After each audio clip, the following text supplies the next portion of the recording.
nakamas ako kasi may allergy ako sa puno at saka sa mga damo. So ngayon, wala kasi akong ginagawa, nabuboryong ako. So samahan niyo ako guys na magdamo. Magdadamo tayo. Napakainit, ang init. Pero samahan niyo ako guys magdamo. Ito, magdadamo tayo kasi ang damo dito. Kaya magdamo muna tayo.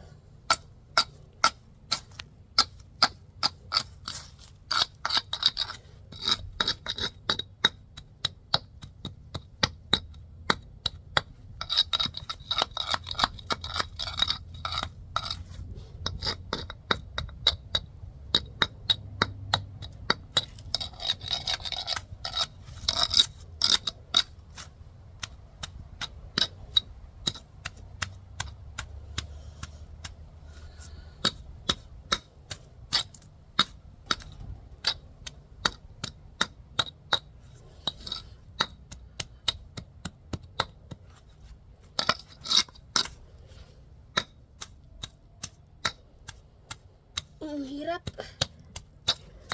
Ang hirap pala magdamo. Yan.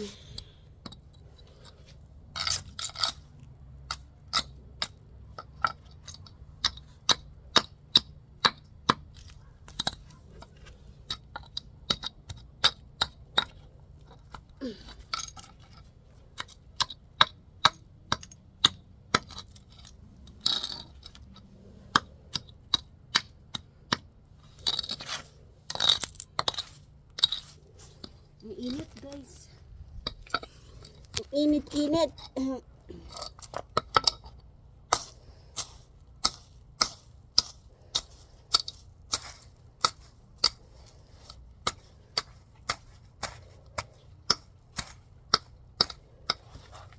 Ito. Ang aking dinadamo.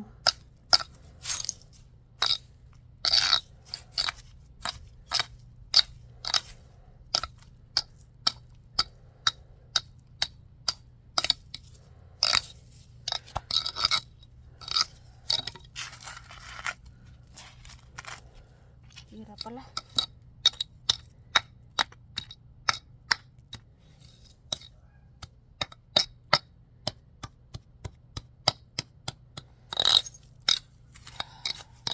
Ang init guys.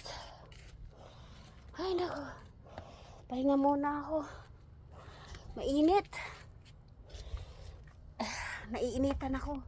Bawal sa akin yung sobrang mainit kasi nga dahil sa nag-radiation ako dahil sa cancer ko. So ngayon, hindi ako pwedeng mainitan ng sobra-sobra, bawal. Masusunog ako. Vampire na yata ako.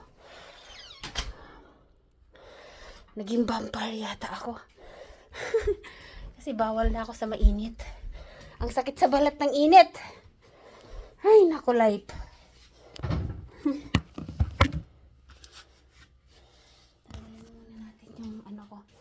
Yung gloves ko kasi mamaya na ulit ako magdadamo sa hapon siguro pagka hindi na masyadong mainit. Ang hirap guys kasi ang hirap na may allergy sa mga puno, allergy sa mga alikabok, sa mga kung ano-ano pa, kainis. So ngayon tambay-tambay muna tayo dito sa harapan.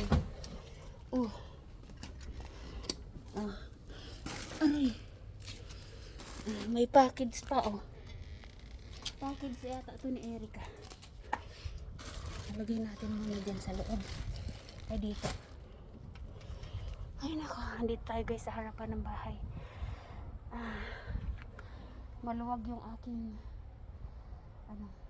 driveway kasi nga wala yung mga kasamahan ko, nasa trabaho sila ngayon. Ayan o, ang dami kong aanuhin ng mga damo tatanggalin.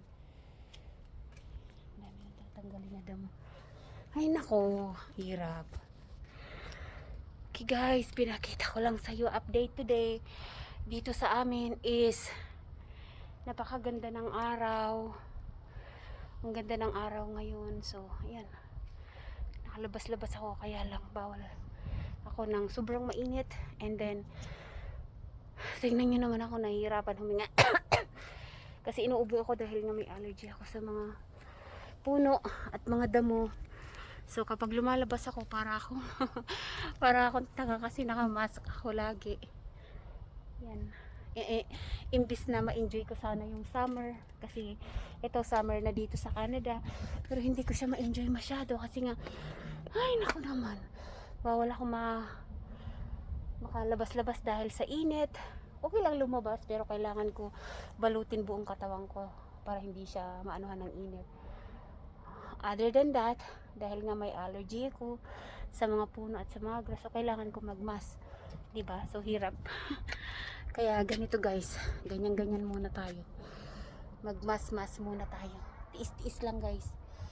Ayan. Sa harapan ng bahay. Okay guys, see you again tomorrow. Bye.